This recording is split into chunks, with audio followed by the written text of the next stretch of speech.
welcome to another edition of Real Estate Experts. As always, I'm your host Glenn Twiddle, bringing you leading experts from around the country, and in this case around the world, because I've got an international guest for you today to help you, the home seller. I often say the Australian home seller, but hell, we got some New Zealand action going on here to help you tread the minefield that is the real estate industry. So I'm here to pick the brain of the experts. So today, Sonia Tafilipepe is here to help me from Christchurch, New Zealand. Sonia, thanks so much for hanging out today. Thank you. So Sonia, before I pick your brain about how our viewer can really figure out how to duplicate the successes you've had for your clients and what steps they can take, I've got to pick your brain about your history. Trained in cognitive therapy, trained in mental health issues, many would say the perfect preparation for a career in real estate. Tell us a little bit about that. Well, funny enough, a lot of people say it's completely different, but it's absolutely not. You're dealing with people, they are going, they're selling the biggest asset, they're worried, they're anxious. It's all about interacting, gaining rapport with people and going through a process, doing an assessment of people, coming up with an outcome and working together towards it. And the results you're getting are just incredible. I love, we're here at the Royal International Convention Centre. You're here tomorrow. You're going to be addressing hundreds of Australian female real estate agents at an event called Phenomenal Women. Yep. So, you're travelling internationally sharing your message. I'd love for our viewers here, because every real estate agent that's out there, all of them, they can say they're going to get the highest price and they can say they're going to do the best thing by their client. And they can't all be telling the truth. So have you got any tips and tactics that our Aussie viewers perhaps could analyse to find the Sonia Tafilipepe of their area rather than the talkers? How do we separate the talkers from the walkers? Well, the bottom line is, Glenn, if you were to come to one of my open homes, you would see right from word go, okay? I'm there to greet the people. I'm standing at the door. I've got my iPad. I put their name and number in, an email address, phone number, and automatically they get a message straight to them stating, thank you for visiting such and such property, here's the information. Okay, so one of the things they might be looking out for is some technology and not just a pen and paper and a clipboard. No, definitely not. Innovation and marketing at its best. Wow, tell me about marketing. What sort of marketing collateral? Say we did that and we went to an agent out there in the field, and we visited them at their open house. What sort of marketing because everyone says they're a great marketer. Yeah. Tell me, what's good marketing and what's not? Well, good marketing is having all the technology and the base, all in the information there ready to send straight to them. Yeah, okay. A lot of agents have flyers. Now, a flyer is an A4 copy of what's in the property. They go on the bottom of people's cars. So I'm all about technology. I don't have flyers there. Okay. I have branding stuff. I have lollies for the kids. I have colouring in competitions. I have the knowledge about the properties that I can provide straight away.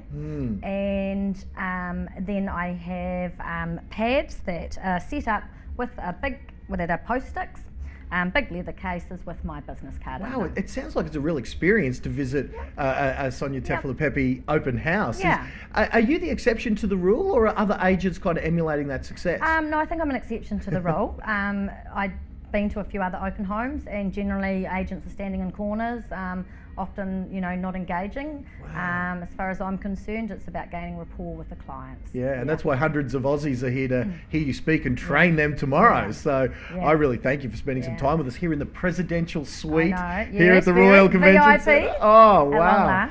So Sonia, I've seen you you just mentioned that you then and there send them some more information on the property electronically, utilising technology. I love that. I've heard you talk about your follow-up then subsequently, leaving no stone unturned to find that right buyer for the property. Where's that sweet spot of enough follow-up, too much follow-up, or heaven forbid, what I've heard is no follow-up at all from some agents? Tell me where's the ideal spot. That's very true. I know of a lot of people. The biggest thing is like working buyers, okay? So I work buyers, that's the point of difference. A lot of agents don't. So when they come into the open home, I not only take the details, I actually ask, what are you looking for if this house isn't appropriate? What price range that? I've got all that information. So I then afterwards ask them if this house isn't suitable, I can actually send them information on other properties. Now, no one else does that. So that's a point of difference with that. So then Heaven forbid you're caring about those people and what they need. Wow. So they are then, feeling appreciated. Yeah. So a lot of buyers going through open homes don't get that follow-up at all. So they're, pleased exceptionally. So then afterwards, I ring that night. I don't wait for the next day or Monday like most agents do. I ring that night, say, hi guys, thanks for coming through, just following up to see if the place was of interest. Yeah. In all honesty, when that person leaves my open home, I generally have a good idea. Yep. I have engaged enough and asked the right questions, because that's what it's about, the right questions. Does this house suit your needs? And do you want me to follow up? Do you want me to call you back? So I've generally done my work at the open home. And yet you're still leaving no stone unturned by making that subsequent call, just to be sure. Yeah, I've asked them if they've got a house to sell and all that. So I've done it right then and there. Ring them, follow up, just need feedback for my vendors so that I can give that to them. And then I set up, I'm very system orientated. I have, in our database, I have it set up where I have what we call tracks. So rather than a reminder, it's a track. So I tag them as coming through open home. Then I can send all the buyers out the information if they haven't already had it or anything else comes in. I then have them set ups where I go in and set them up for what properties they want, so they get automatically each day. And I have a track set up so that in 2 days' time or 3 days' time, they automatically get an email saying, hey, were any of the properties appropriate? What I love about that I'm hearing is it allows you to serve more people, because us here in Brisbane or in Sydney or whatever, we can't have you, right? But your people there in Christchurch, it allows you to serve more people, because most agents couldn't handle that volume of properties that you sell. So it sounds like what you're doing is a masterful use of technology, allowing you to leverage your time to leave no stone unturned. There's enough high touch from you that you know when those right buyers are to get those properties sold. Definitely. But that also allows you to handle maybe double the capacity of the normal real estate agent. I mean, am I right in that? Was that your plan? Exactly, yeah. I mean, real estate to me is about listing and buyers. Buyers will refer you on if you've done a good job, and buyers will sell eventually. Too many agents do not work both of them. When I go to a listing presentation, I can say, oh, guys, in this price bracket, I already have on my database so many buyers that I can actively show them that I have had from a property that I've similarly sold. Boom, as soon as I list it, email it out to them saying, hey guys, got this one. So I'm serving both parties. And your reputation of having the trail of success behind you with those people that are referring you is a mile long, and you can see why. Wonderful. I've had a bunch of questions from my viewers around the cost of transacting a property, and because it seems like there are some agents out there that'll work for free. Look at their fees. And everywhere to some of them looking like they're gonna, it's their fee is like a year's salary, and everywhere in between. Tell me, I know that you're not the most expensive in the industry, nor are you giving the services away. How can our viewers sort of tread that minefield of what it costs to engage a real estate agent? Well, as you said, it's variable with all different companies. The situation is, and how I see it, it's really not about the fee, it's about the service that you're going to provide to get them the most for their property. And that's the bottom line, isn't it? The most for the property. It is. I mean, you can pay, if you pay peanuts, is it peanuts? You get monkeys, that's saying. But it's all about the quality of knowing what the person that you're paying is going to do for you and how they can do it. What I provide is, and I have a proven track record of being an excellent negotiator. So I don't give up until I get the last dollar out of the purchaser, and I go hard. So whatever you're paying me is then put into perspective of what I'm getting for you out the other end. I love that. I've heard it said that you're only getting paid a percentage of how good you are and the result you get for those people. So if you're getting an extra 10% for the value of their home, that might equate to $50,000. Exactly. That extra, maybe, say you are $2,000 more than someone else who's, we just said some of them aren't even following up at all, and you're like a bulldog extracting every last dollar. No, it's a pleasure to hear your process. The other thing, Glenn, is too many agents get involved in price. Okay, and when I'm negotiating, I don't get involved. So the way I do that is I'm very clear to the vendor and the purchaser what I'm doing with my negotiations. I don't say, oh yeah, that's a good price, or no, that's a good price. I give no opinions, only facts, go back and forth, and by doing that, I then get top dollar. Yeah.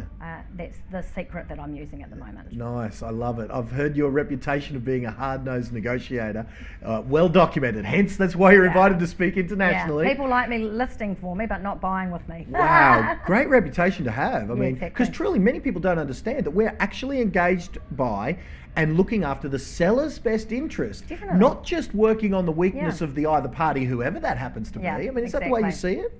Oh, definitely. And, you know, even to the purchasers, I always say to them, if you were the vendor, this is what I would be doing for you. Wow. So that's how I use it. Yeah, I love how you're using the purchaser's desire to own that property to extract top dollar for those sellers. Yeah. Wonderful. Going back to the fees that we've just been talking about, is a lot of agents will trying to match your fee and drop their fee. And as I say to the vendors at the moment, if they're so quick to drop their fee at the moment, what sort of negotiator does that prove that they are? You know, I'm not prepared to drop my fee at this point in time. Hey, we might further down the track look at something if we're not getting something together, or I haven't done my job properly. But if I do it straight away, that shows you they're not going to do much for their money. What are they going to do to your house? Exactly. So really what you're saying is, if they were to drop their fee straight away, just with one question from the seller, it's almost like that seller has out-negotiated the person they're about to employ to be a professional negotiator. It's almost like, sell it yourself then, because you're the better negotiator. Yeah. Who's negotiating here? Yeah. It's actually the seller, not the wow. person. Hey, I've had a bunch of my viewers ask me this, that there's a topic of that you've mentioned in your some of the reports you've written. They call it buying the listing. Tell me what is buying the listing and why it's a mistake that you've seen some people, I suppose, fall for, that costs those sellers out there, those owners of properties, thousands of dollars, perhaps tens of thousands of dollars. Yeah. Look, I see it all the time, and it's more that... What is it first? Oh. Yeah, what is buying the listing? Oh, agents going in, giving comparable sales that are not relevant to their property, and giving them a very high price to buy the listing. Right, so giving them a false sense of hope with regards to what they're going to get. And then they go back, you know, a week or two later and say, hey guys, we need you to reduce your price. I just don't work like that. So why is that bad though? Surely starting at a higher, very optimistic price and then coming down maybe in 2 or 3 or 4 weeks, why isn't that the way to go? Because it almost makes common sense, doesn't it? Well, how I work at the moment, it's more about being realistic, okay? If I'm selling your property and I'm going to give you an exaggerated price, you're going to get all excited. Now, when I don't bring that, you're not going to like me or want to use me again. Mine is about being honest, straight up, and saying to them, guys, this is what I believe your house may sell for, okay? But in general, it's about the process, okay? You can have 10 real estate agents, we can all come, we can all give you a different price, even with the same comparable sales that we have, but it's the process of how we work it in this market that's going to sell your property. And the way it's happening at the moment in the marketplace is there's just no price marketing. And whether it's be auction, price by negotiations, deadline sale, and the vendors always say, oh, but buyers get annoyed, and if I'm looking to buy a house, I hate it when there's no prices. And I agree totally. But what I do is I engage with the vendor. I say, right, we are looking for around the mid 400s. I am going to get you the best price. I am going to tell the buyers, with your permission, that we are looking mid to late 400s. So they've still got a guide. They still know we're not pricing it, but we're getting it. And that's how I'm getting top dollar at the moment. Yeah, and your process is certainly working great, guns. So wonderful. So my next question is around what you kind of alluded to before, that you're using technology and you're priding yourself on the quality of your marketing, and that's one of the reasons you're invited to speak here in Brisbane tomorrow. I can't wait to see your presentation. Can't wait to talk. Tell me about your marketing. You're using all different media, and even your advent of video. It's like you're leading the way over there in Christchurch, because so few agents are using video to market properties. Tell us about that in particular. Well, it's about we're doing videos and photos. So the videos aren't photos just being moved around. It's videoing the whole house. So it's giving a different dimension. People can actually view the house and get a bit better of an idea of what's in a property. I'm speaking, just for a little bit. Yeah, you're hosting the videos. Yeah, hosting at the beginning, just giving a little bit of a guide of what the house is, how it's selling, what sort of marketing, and then taking it from there. So, some agents are doing this. Some I've seen aren't doing it professionally, and so it's not done very well. So we've engaged a professional person to do it. Well, they look like films. It looks like you've hired Quentin Tarantino or something, exactly. like a real filmmaker. Yes, and I feel like an actress. Yes. Does the rapport you build with because I've heard some of your buyers, they feel like they know you before they've even met you because they've watched so much video. Is that helping you in your negotiation process? Oh, definitely. Yeah, I mean, because it's all about engaging and gaining rapport.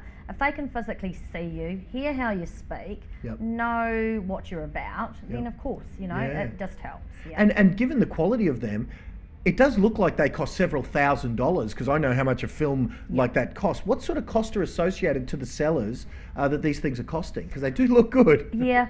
At the moment, it's really reasonable for photos and a video. It's $329 plus GST. Wow, so a few $100s to get something of that quality. I can't understand why every agent in Christchurch aren't doing it, but they're not, are they? No. And, it is time consuming. Maybe that's why. Yeah, it is, but I'm probably carrying one of the most listings. Yeah. I've got over 30 listings at the moment, and I'm doing them. Yeah. I don't do them for every property. There's some tenanted properties that you can't access, and it's not appropriate.